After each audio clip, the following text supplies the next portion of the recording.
Hello everyone and welcome to another episode of the Simple Main Kitchen. My name is Taylor.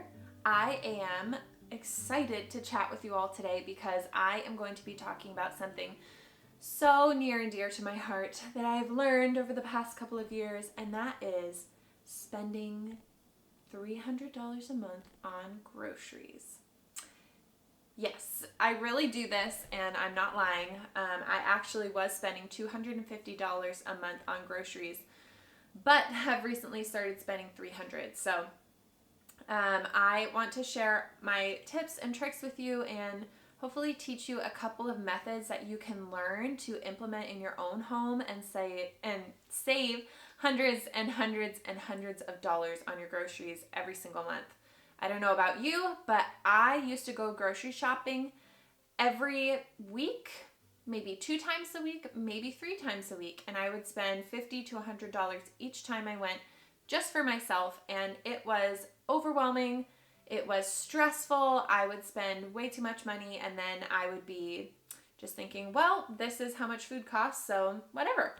And I since have learned that I can indeed eat really, really nutritious, high quality food for a much less steep price than I was spending before. So I really value living within your means and eating really nutrient dense, rich foods.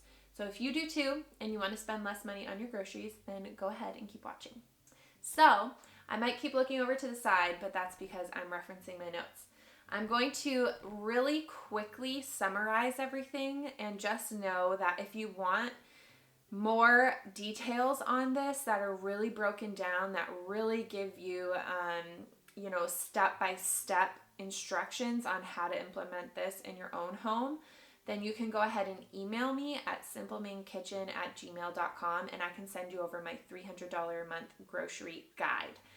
I am going to do the best that I can to just summarize things quickly and kind of give you the lowdown in a wider view. And then if I need to, I can do another video kind of going into depth on things. I'm going to start. Number 1 is keeping a well-stocked pantry. It's not something that we do often here in the US or in the Western world, but our grandparents and great-grandparents did indeed keep a well-stocked pantry, and I am learning how to do that myself. So that means keeping all of the essentials on hand and always having food in your home, always having a well-stocked pantry. This eliminates you from buying takeout and from going to the grocery store multiple times a week, which we will talk about in just a minute. But I want you to get your mind wrapped around, I am going to aim to keep a well-stocked pantry in my home. This will make more sense as we go on. All right, number 2 is that you are going to stop going to the grocery store every single week.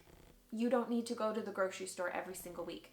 You are going to aim to go to the grocery store once or twice a month. Yes, once or twice a month is enough to get you by for the whole entire month. Not only is it just enough, but it actually eliminates stress and it eliminates overspending when you are going to the grocery store every week or multiple times a week. So you are going to be thinking of your grocery runs in either a 2-week time span or a 4-week time span. But you're going to switch your mind and you are going to look at your home and your pantry and your needs on a monthly basis rather than a week-to-week basis. Now, this seems overwhelming at first, but it actually reduces so much stress when it comes to food, okay? It simplifies things. It allows you to think about how you want to nourish your family's bodies with food over the next month, and it helps you keep track of things to know what you're spending on a month-to-month basis and stocking your pantry on a month-to-month basis with bulk items, which I'm about to get into. So number 3 is that you are going to be focusing on bulk buying food. If you've never heard of bulk buying groceries, You're not alone. I never knew about it either, but you can indeed buy your groceries in bulk and it reduces the itemized cost significantly. I like to eat all, if I can, all grass-fed and mostly organic foods or local foods. And if I go to the grocery store and I try to do that, food is so expensive. For example, a pack of grass-fed ground beef at our grocery store is at least $10 a pound. Now, that's a lot of money if you're eating anywhere from like 6 pounds to 12 pounds of meat a week. It depends on you and your family and your diet. But that's a lot of money. $10 a pound for meat is a lot of money. And granted, that's like at the lowest end for high quality meat. So you can instead bulk buy meat and store it in your home and preserve it, which I will tell you more about. And you can save so much money per pound, okay? So that $10 a pound ground beef goes from that $10 to $6 a pound. That is a significant savings, a 40% savings on what you were going to spend if you went to the grocery store and you were buying your groceries every other week, versus if you buy in bulk and look at things on a monthly basis and buy a large portion of meat, you'll only spend that $6 per pound on the meat. Granted, this does depend on where you live, what's accessible to you, if you have farms local or not. But a tool that I love to use for bulk buying, I'll name a couple of them, but my top e-retailer or e-grocery store is Azure Standard, okay? You order on this website, you can buy items in bulk. They have so many organic options and it gets shipped across the United States, and so many states and cities are offering drop-off locations, and you can buy in bulk from them. But you can also buy in bulk from places like Sam's and Costco and Amazon. So just keep that in mind, that there are options out there for bulk buying, and it saves you so much money per pound. When you are bulk buying, what you need to do is learn to preserve, and that is number 4, is that you are going to preserve your food.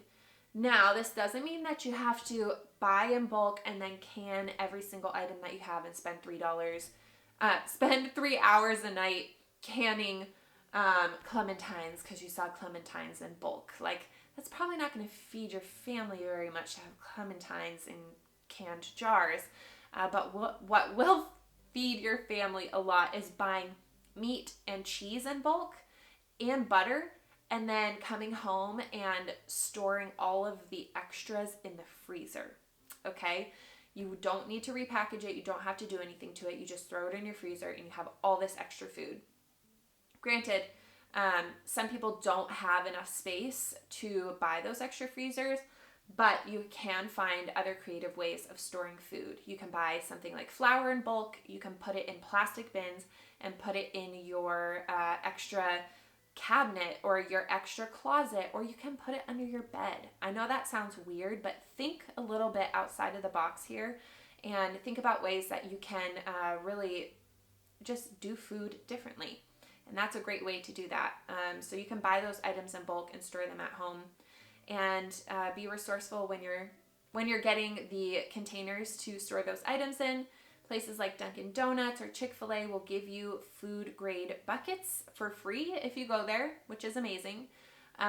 Or you can also go onto a marketplace and find a $50 extra fridge and put it in your basement. That's what we did. And you can store items in the fridge side and you can store items in the freezer side. So would highly recommend buying in bulk and then preserving those items. And number 5 is going to be cooking simply, okay? You are going to cook as simple as possible.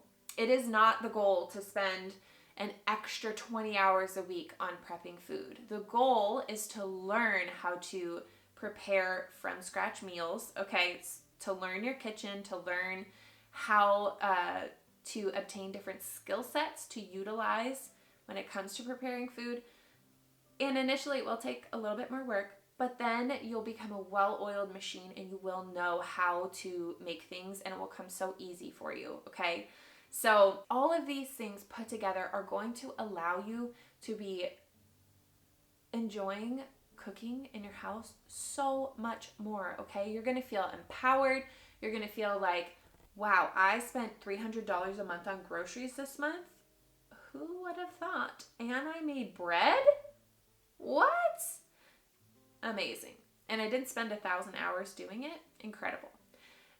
So all of these things are going to allow you to do that because you're going to have food on hand. You're going to know what you have. You're going to keep track of everything in your home. You're going to preserve extra items. You're going to, one other thing I didn't mention in the bulk buying is when you are buying, you're going to buy multiples of whatever's on sale. So you have items in your freezer that were on sale, and you have it all here in your home. So instead of going to the grocery store at the beginning of the week, you are going to go downstairs, go to your freezer, pull out your meat, pull out your vegetable, throw it in your fridge, and you are going to know what you're going to have for dinner that night and for the next whole week. And you're going to have the food, okay? So it takes that mental load off of you and allows you the space to not feel like you have to be running around town all the time and trying to figure out what you're going to eat for food. So you're really going to simplify your cooking, and you're going to just eat those wholesome ingredients, and you're going to cook really simply.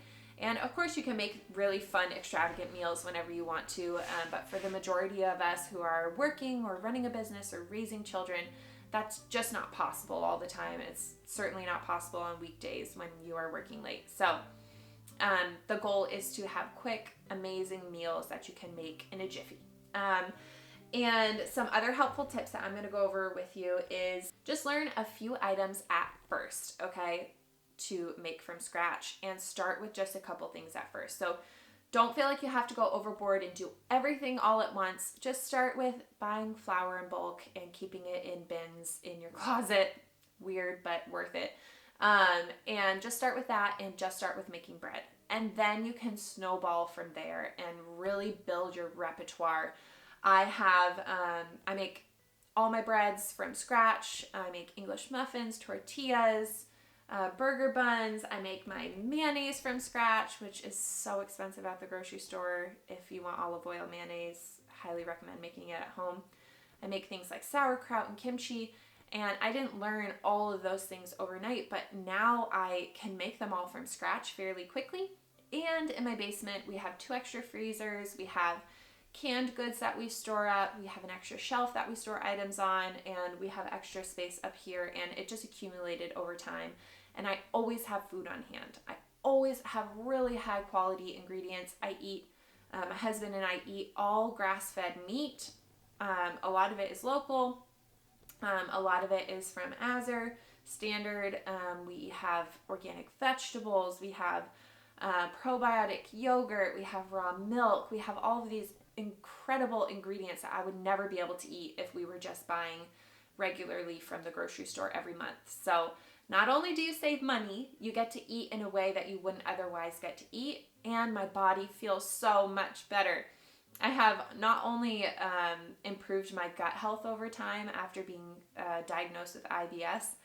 I now have virtually no symptoms from that, but I also just feel more energy, and I feel more joyful too, because I get to be really involved in the process of feeding my family, which is just me and my husband right now, but it's so much fun. And I also get to be more impactful on the environment. I don't use as much plastic or small packaging, so that feels really, really good to be able to do that. Really, really, really get to eat less junk and more real food and less seed oils and all of that stuff. So yeah, I'd highly recommend it if you want to save hundreds and hundreds of dollars on your groceries. Those are just 5 methods that I recommend in getting to a spot where you can spend $300 a month on groceries. And there's so many more tips that I have. So if you want all of those tips all written out into a PDF, email me, like I said, and I can send that over to you. It's simplemankitchen@gmail.com. And I hope that you're able to do this and find joy in it and save your family money and just use your money wisely and be able to kind of feel less pressure in this economy right now and less pressure with inflation, and just feel really good about what you're doing in the kitchen. So thank you so much for joining. I'm so happy to have had you here, and don't forget to join again for more videos in the future. If you want notifications for that, you can subscribe, and I hope to see you soon. Bye.